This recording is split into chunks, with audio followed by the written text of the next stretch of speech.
राष्ट्र सर्वप्रथम राष्ट्र सर्वप्रथम राष्ट्र सर्वप्रथम राष्ट्र सर्वप्रथम राष्ट्र सर्वप्रथम की बात कार्यक्रम में आप सभी राष्ट्रवासियों का हार्दिक स्वागत है। छठे चरण का चुनाव संपन्न होने के बाद रविवार को प्रधानमंत्री नरेंद्र मोदी पूर्वांचल के 2 जिलों में जनसभा के लिए पहुंचे। इसी दौरान मिर्जापुर में जनसभा को संबोधित करते हुए पीएम ने कहा कि वह पिछड़ों, दलितों, गरीबों के लिए समर्पित हैं।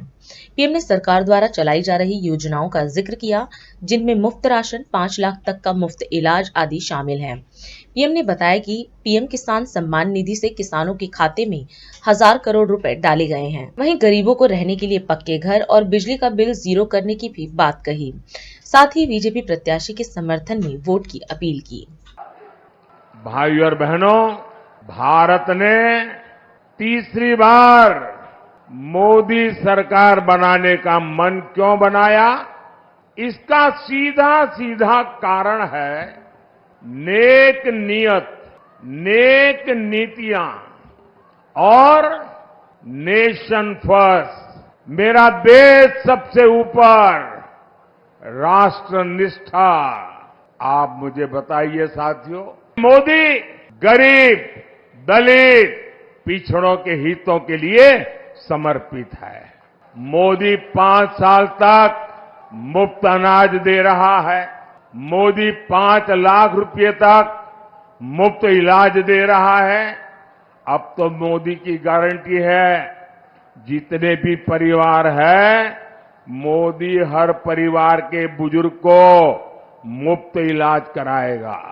साथियों, पीएम किसान सम्मान निधि से मिर्जापुर के किसानों के खाते में करीब 1000 करोड़ रुपए पहुंचे हैं।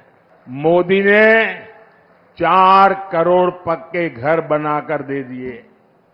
3 करोड़ पक्के घर गरीबों को और मिलने वाले हैं। ये एक एक घर लाखों रुपए का है, जो माता बहन के नाम पर मिल रहा है।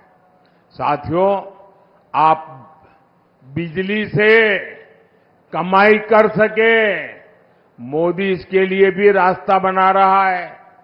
पहला तो आपका बिजली बिल 0, आपका बिजली बिल 0।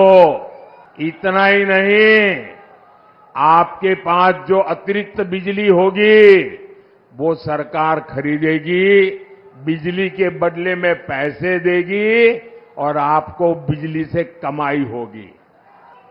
और इसलिए मोदी ने पीएम सूर्यघर मुफ्त बिजली की योजना शुरू की है। ये शुरू कर दिया है, वादा नहीं कर रहा हूं, गारंटी चालू हो गया काम। आप ऑनलाइन जाकर के रजिस्ट्री करवा दीजिए। और ये काम करने के लिए हमारी सरकार आपके घर के छत पर सोलर पैनल लगाने के लिए हर घर को 75,000 रुपये तक देगी। भाइयों और बहनों, ये क्षेत्र हमारे हस्तशिल्पियों का, कलाकारों का, विश्वकर्मा परिवारों का क्षेत्र है। यहां का पीतल उद्योग, कारपेट उद्योग, मिट्टी के बर्तनों का उद्योग हमारी ताकत रहा है। आपके उत्पाद देश ही नहीं, विश्व के बाजार में पहुंचे, ये काम करने में मोदी जुटा है। पहले हमने यहां एक जनपद एक उत्पाद योजना चलाई। अब मोदी पीएम विश्वकर्मा योजना लेकर आया है। इस योजना के तहत विश्वकर्मा साथियों को ट्रेनिंग सरकार दे रही है, आधुनिक औजारों के लिए पैसा दे रही है और बैंक से लाखों रुपयों की सीधी मदद भी पहुंचा रही है। और ये मोदी की गारंटी है, उसको पैसा मिले। इससे हर प्रकार के बर्तन, खिलौने बनाने वाले साथियों को लाभ होगा। यहां दद्दी में भी उपचुनाव हो रहा है। वहां से हमारे साथी भाई श्रवण गौड़ जी को भी भारी मतों से कमल के निशान पर बटन दबा करके विजयी बनाना है। और आपको याद रखना होगा, जहां दो निशान है वहां दो अलग अलग निशान होंगे। एक जगह पे ऊपर कप प्लेट होगी, वहीं कमल भी होगा इनका। तो आपको ये ध्यान रख करके वोट करना है। याद रखिएगा, आप सिर्फ एमपी नहीं चुन रहे हैं, आप पीएम भी चुन रहे हैं। गृह मंत्री अमित शाह ने बिहार के सासाराम में सार्वजनिक रैली को संबोधित किया। वहीं गृह मंत्री शाह ने बाबू जगजीवन राम और कर्पूरी ठाकुर के योगदान को याद किया। शाह ने पीएम मोदी द्वारा किए गए कार्यों का जिक्र किया और कहा कि उन्होंने दलितों के बजट को 1,65,000 करोड़ करने का काम किया है। हमारी सरकार बिहार को विकसित बनाने के लिए प्रतिबद्ध है। साथ ही शाह ने बीजेपी प्रत्याशी के समर्थन में वोट देने की भी बात कही। मैं जब सासाराम की भूमि पर आया हूं, तब न केवल सासाराम और बिहार, पूरे भारत के दलितों के मसीहा बाबू जगजीवन राम जी को भी प्रणाम कर कर मेरी बात की शुरुआत। इतनी बड़ी संख्या में सीवेश राम के लिए आप इकट्ठा हुए हो, परिणाम तो 4 तारीख को आएगा, मगर मैं कह देता हूं 400 कमल में एक कमल हमारे भाई सीवेश राम का खिलने वाला है। भाइयों बहनों, 6 चरण के चुनाव समाप्त हो गए हैं। सरकार बनाने का काम 5 चरण के मतदाताओं ने किया। छठे और 7वें ने 400 पार करना है, 400 पार करना है। भाइयों बहनों, ये भूमि जो है बाबू जगजीवन राम और कर्पूरी ठाकुर की भूमि है, जिन्होंने पिछड़े, दलित, शोषित, आदिवासी, महिलाएं, गांव, किसान, इसके विकास की नींव रखी। और आज मुझे कहते हुए गर्व होता है, नरेंद्र मोदी जी ने कर्पूरी ठाकुर जी को भारत रत्न देकर सभी पिछड़ों का सम्मान करने का काम नरेंद्र मोदी जी ने किया, नरेंद्र मोदी जी ने।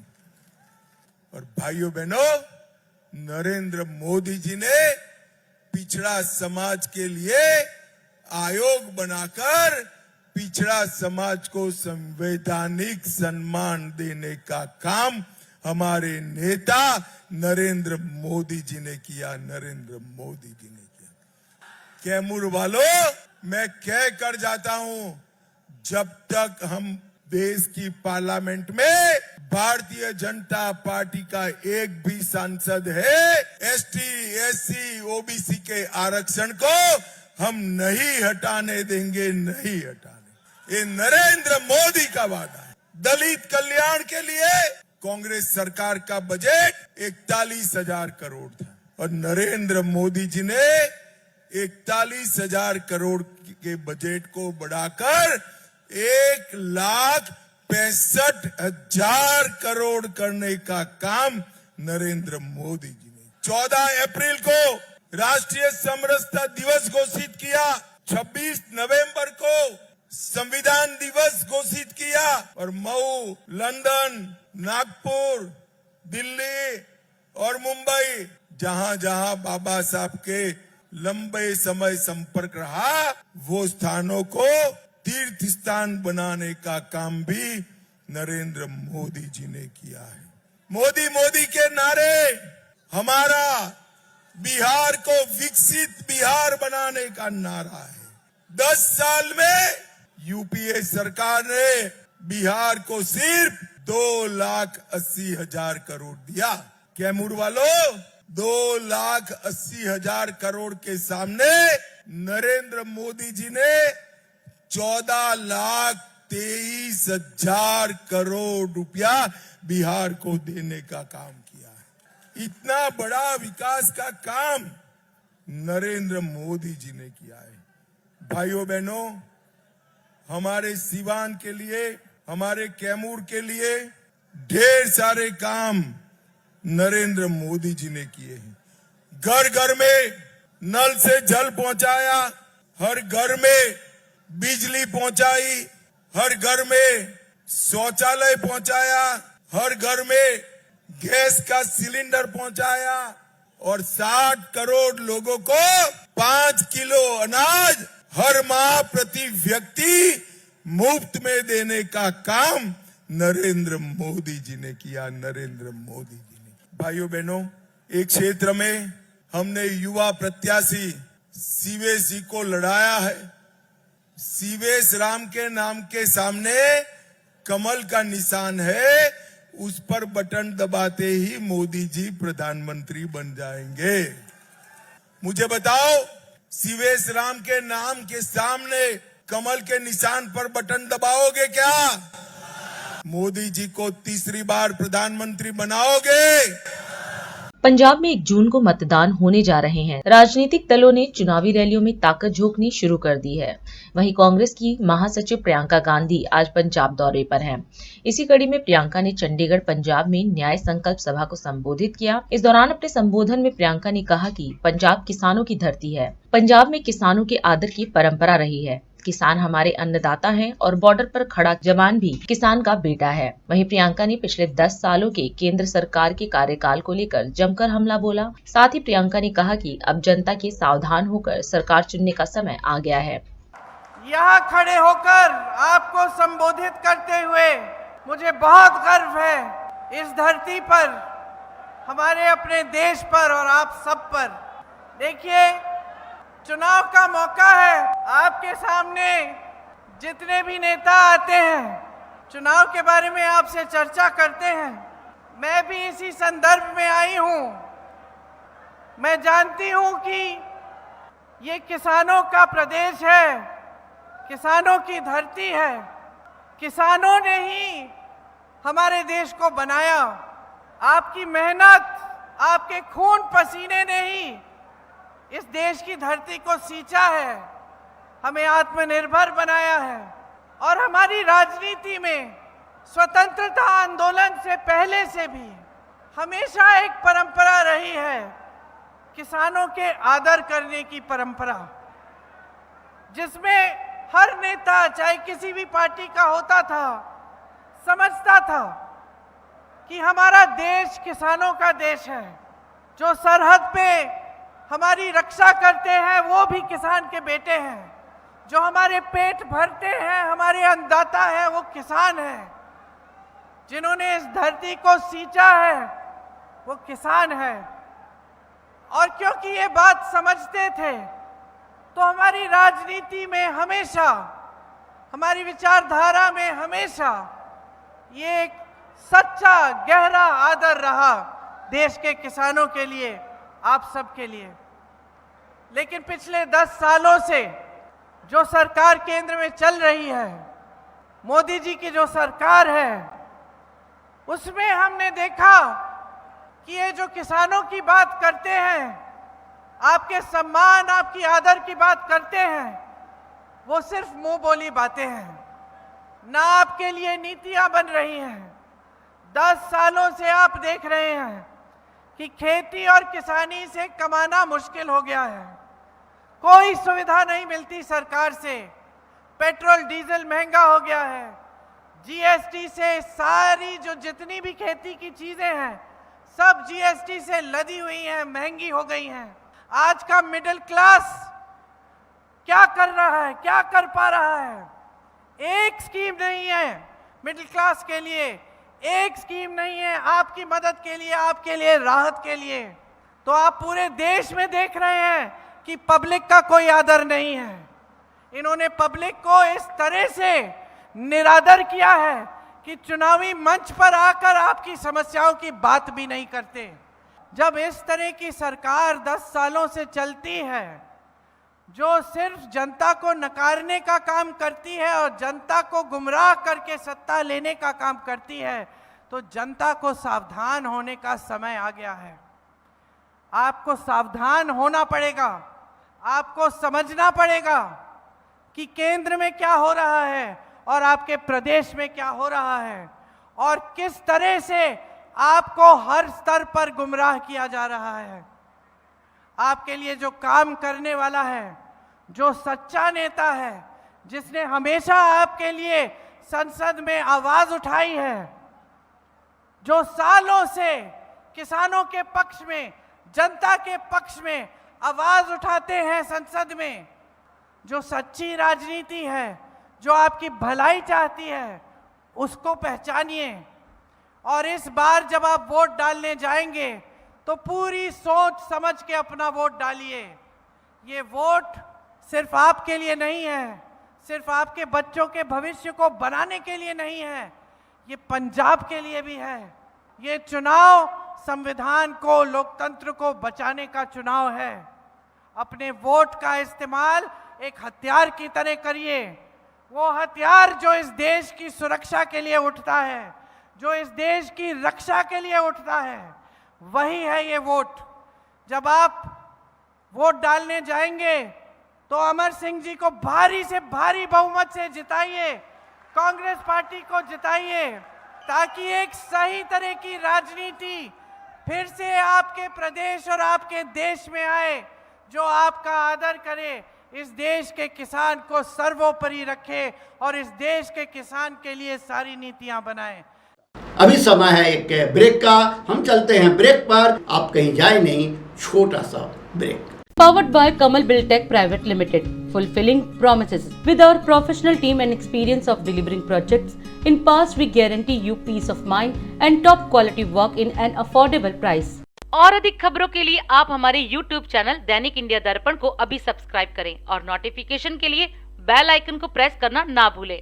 राष्ट्र सर्वप्रथम की बात कार्यक्रम में ब्रेक के बाद एक बार फिर आप सभी राष्ट्रवासियों का स्वागत। पंजाब की 13 लोकसभा सीटों पर 1 जून को वोट डाले जाएंगे। चुनाव से पहले नेताओं का धुआंधार प्रचार जारी है। इसी कड़ी में रविवार को दिल्ली के मुख्यमंत्री और आप सुप्रीमो अरविंद केजरीवाल चुनाव प्रचार के लिए पंजाब पहुंचे। फिरोजपुर में सीएम केजरीवाल ने व्यापारियों के साथ संवाद किया। इस दौरान सीएम ने कहा कि जिस तरह किसान और मजदूर अर्थव्यवस्था के लिए जरूरी हैं, उसी प्रकार व्यापारी और उद्योगपति भी जरूरी हैं। सीएम ने पिछले 2 वर्षों में पंजाब में आप पार्टी द्वारा किए गए कार्यों को दोहराया और कहा कि पंजाब से पलायन खत्म हुआ है। वहीं बिजली, पानी, शिक्षा और स्वास्थ्य के क्षेत्र में हुए कार्यों का भी जिक्र किया और आप प्रत्याशी के समर्थन में वोट की अपील की। सबसे पहले मैं ये कहना चाहता हूं, मैं कल रात को दिल्ली का कैंपेन खत्म करके, दिल्ली के चुनाव खत्म करके कल रात को अमृतसर में लैंड किया और आज मेरी सबसे पहली मीटिंग व्यापारियों और उद्योगपतियों के साथ हो रही है। तो आप सोच सकते हो कि हम व्यापारियों को और उद्योगपतियों को कितना महत्व देते हैं, हमारे लिए आप लोग कितने इंपॉर्टेंट हैं। अगर हमारे व्यापारी नहीं होंगे, अगर हमारे उद्योगपति नहीं होंगे, तो हमारा देश 2 मिनट के लिए भी आगे नहीं चल सकता। जहां एक तरफ किसान और मजदूर हमारे देश की अर्थव्यवस्था के लिए जरूरी हैं, दूसरी तरफ व्यापारी और उद्योगपति हमारी देश की अर्थव्यवस्था के लिए उतने ही जरूरी हैं। तो सबसे पहली आम आदमी पार्टी के नेशनल कन्वीनर की मीटिंग पंजाब के अंदर व्यापारियों और उद्योगपतियों के साथ हो रही है। आप इससे समझ सकते हो कि हमारे मन में आपके लिए कितनी इज्जत है और हम पंजाब के लिए आपको कितना इंपॉर्टेंट मानते हैं। आज से 1 साल पहले मैं पंजाब आया था। मैंने और भगवंत मान साहब ने व्यापारियों के साथ कई सारी मिलनी की थी। हम दोनों अमृतसर गए, जलंधर गए, लुधियाना गए, मोहाली गए और वहां पे हर शहर के व्यापारियों को और उद्योगपतियों के साथ बैठ के 3-3 घंटे तक हमने मीटिंग की थी। मेरे जाने के बाद मान साहब ने पूरे पंजाब के अंदर होशियारपुर गए, वो दसुआ गए, दीनानगर गए, पटियाला गए, मोगा गए, पठानकोट गए। वहां पे उन्होंने व्यापारियों के साथ बैठ के मिलनी करी और एक एक सभा के सारे पॉइंट, सारे बड़े बड़े अधिकारियों को साथ लेके गए थे और सारे पॉइंट्स नोट किए। उनमें से कई चीजों पे काम शुरू हो गया, कईयों पे अभी काम चल रहा है। लेकिन एक चीज देखने की जरूरत है।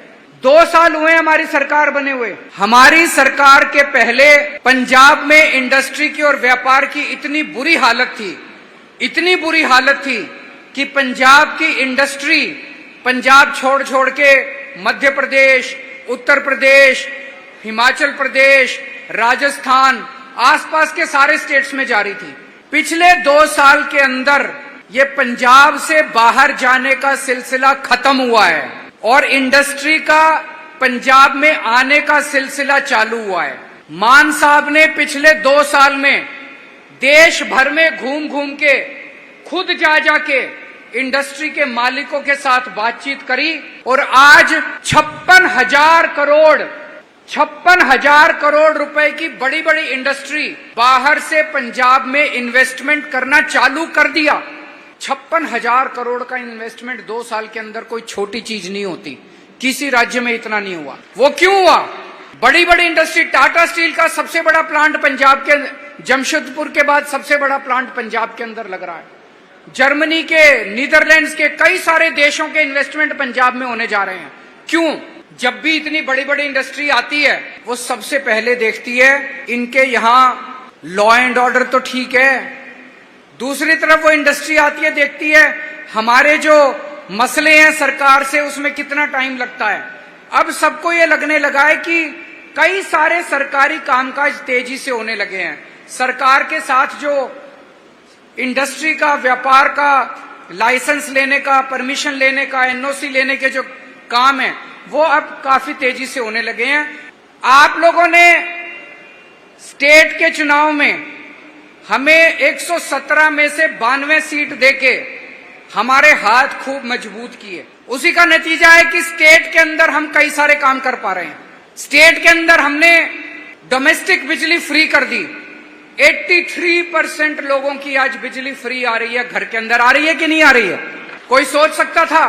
कोई नहीं सोच सकता था। ये भारत के इतिहास के अंदर एक जादू है कि केवल दिल्ली और पंजाब के अंदर लोगों को फ्री बिजली मिल रही है। अब जगह जगह मोहल्ला क्लिनिक खुल रहे हैं। आप में से हो सकता है कुछ लोगों के इलाके में मोहल्ला क्लिनिक खुला, कुछ लोगों के आसपास। मोहल्ला क्लिनिक शानदार है कि नहीं है? मोहल्ला क्लिनिक खुल रहे हैं, कई सारे शानदार स्कूल बन रहे हैं। 2 साल कुछ भी नहीं होते। 2 साल ने ये दिखा दिया कि जो ताकत आपने हमको स्टेट में दी थी उस ताकत से हम बहुत अच्छे अच्छे काम कर रहे हैं। आज आपसे निवेदन करने के लिए आया हूं, ये केंद्र के चुनाव हैं, हमारे हाथ मजबूत करो। अभी लोकसभा में हमारे एक ही हमारा एमपी था, एक एमपी से कुछ नहीं होता। अगर आपने 13 की 13 सीट आम आदमी पार्टी को दे दी तो हमारे केंद्र सरकार में हाथ मजबूत होंगे। लोकसभा चुनाव को लेकर सीएम योगी का पूर्वांचल की कई जिलों में ताबड़तोड़ दौरा चल रहा है। इसी क्रम में वे चंदौली पहुंचे। इस दौरान सीएम ने यहां जनसभा को संबोधित किया। सीएम ने कहा कि लोकसभा चुनाव के 6 चरण संपन्न हो चुके हैं और जनता एक ही स्वर में कह रही है, फिर एक बार मोदी सरकार। उन्होंने कहा कि पीएम मोदी के नेतृत्व में हमने बदलते हुए भारत को देखा है। वहीं सीएम ने पिछले 10 वर्षों में प्रधानमंत्री नरेंद्र मोदी के नेतृत्व में हुए विकास कार्यों का जिक्र किया और कहा कि आज देश की सीमाएं सुरक्षित हुई हैं, देश से आतंकवाद और नक्सलवाद समाप्त हुआ है। इसके साथ ही सीएम ने चंदौली की जनता से बीजेपी प्रत्याशी के समर्थन में वोट की अपील की। भारतीय जनता पार्टी, अपना दल, निषाद पार्टी, सुहेलदेव राजभर पार्टी से जुड़े हुए हमारे सभी पदाधिकारीगण और उपस्थित बहनों और भाइयों, आज मुझे एक बार फिर से चंदौली की जनता जनार्दन से अपील करने का अवसर प्राप्त हो रहा है। बहनों और भाइयों, लोकसभा चुनाव के 6 चरण संपन्न हो चुके हैं। उत्तर, दक्षिण, पूरब, पश्चिम, जहां कहीं हम जा रहे हैं, चारों ओर एक ही स्वर है, एक ही नारा है, जनता का एक ही भाव और एक ही भंगिमा है, और वह है कि फिर एक बार हमने बदलते हुए भारत को देखा है। 10 वर्ष में मोदी जी के नेतृत्व में भारत ने दुनिया के अंदर सम्मान बढ़ाया है, सीमाओं को सुरक्षित किया है, आतंकवाद और नक्सलवाद की समस्या का समाधान किया है, विकास के बड़े बड़े कार्य, highway, railway, medical college, AIIMS, IIT, IIM, triple IT, NIT जैसे संस्थान देश के अंदर बने हैं। हर घर नल और नल से जल की योजना भी जमीनी धरातल पर उतरती हुई दिखाई दी। गरीब कल्याणकारी योजनाओं की एक लंबी श्रृंखला है। गरीबों को फ्री में राशन की सुविधा हो, अन्नदाता किसान को किसान सम्मान निधि, हर गरीब के लिए 5 लाख रुपए की स्वास्थ्य बीमा का कवर, हर गरीब के सिर को ढकने के लिए प्रधानमंत्री आवास योजना का लाभ, ये जितना भी कार्य हुआ है पिछले 10 वर्ष में नए भारत के शिल्पी प्रधानमंत्री मोदी जी के नेतृत्व में हुआ है। बहनों और भाइयों, मोदी हैं तो विकास भी है, मोदी जी हैं तो गरीब कल्याण भी है, मोदी जी हैं तो देश की सुरक्षा भी है, मोदी जी हैं देश का सम्मान भी है, और बहनों और भाइयों, मोदी जी हैं तो भारत की विरासत का संरक्षण भी है। काशी में काशी विश्वनाथ धाम, अयोध्या में भगवान राम का भव्य मंदिर, विंध्यवासिनी धाम में हम जाते हैं, मां विंध्यवासिनी का कॉरिडोर, और मार्कंडेश्वर महादेव में जाते हैं तो डॉक्टर महेंद्र नाथ पांडे जी ने जो प्रयास प्रारंभ किया है, आज मार्कंडे धाम भी पूरी भव्यता के साथ हम सबको अपनी ओर आकर्षित करता है। कच्चा बाबा समाधि में मैं गया भी देखने के लिए, दर्शन करने के लिए, क्या भव्य स्वरूप है। बाबा की सैकड़ों वर्ष पुरानी समाधि आज भव्य रूप में हम सबको अपनी ओर आकर्षित करती है। बहनों और भाइयों, यही है विरासत का सम्मान। जो समाज अपनी विरासत पर गौरव की अनुभूति करता है, दुनिया की कोई ताकत उसको झुका नहीं सकती, उसको परास्त नहीं कर सकती है। और भारतीय जनता पार्टी ने मोदी जी के नेतृत्व में अपनी विरासत की संरक्षण का काम किया, और इसीलिए मैं आपसे कहने के लिए आया हूं, डॉक्टर महेंद्र नाथ पांडे जैसा परम भक्त बाबा विश्वनाथ का, बाबा मार्कंडे महादेव का, बाबा कीनाराम का, बाबा कच्चा बाबा का परम भक्त, परम धार्मिक, परम उदार व्यक्ति, कार्यकर्ताओं के साथ जुड़ने वाला, विकास के लिए निरंतर प्रयास करने वाला जनप्रतिनिधि आपके लिए है।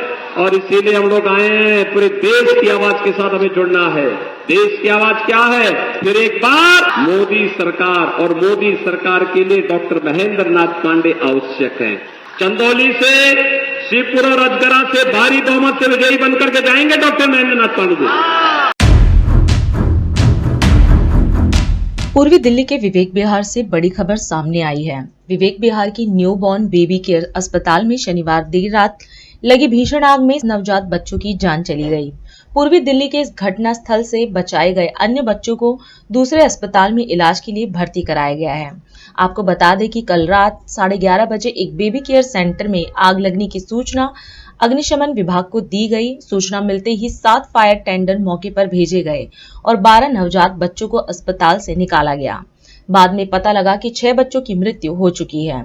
जानकारी के अनुसार वहां ऑक्सीजन के सिलेंडर में ब्लास्ट होने के कारण आग बढ़ गई और बगल के घर में भी आग लग गई। वहीं अब इस मामले में दिल्ली सरकार में स्वास्थ्य मंत्री सौरभ भारद्वाज ने घटनास्थल का दौरा किया। उन्होंने मीडिया को बताया कि फायर डिपार्टमेंट से उनकी बात हुई है। फायर डिपार्टमेंट ने उन्हें बताया है कि आग शॉर्ट सर्किट की वजह से लगी है।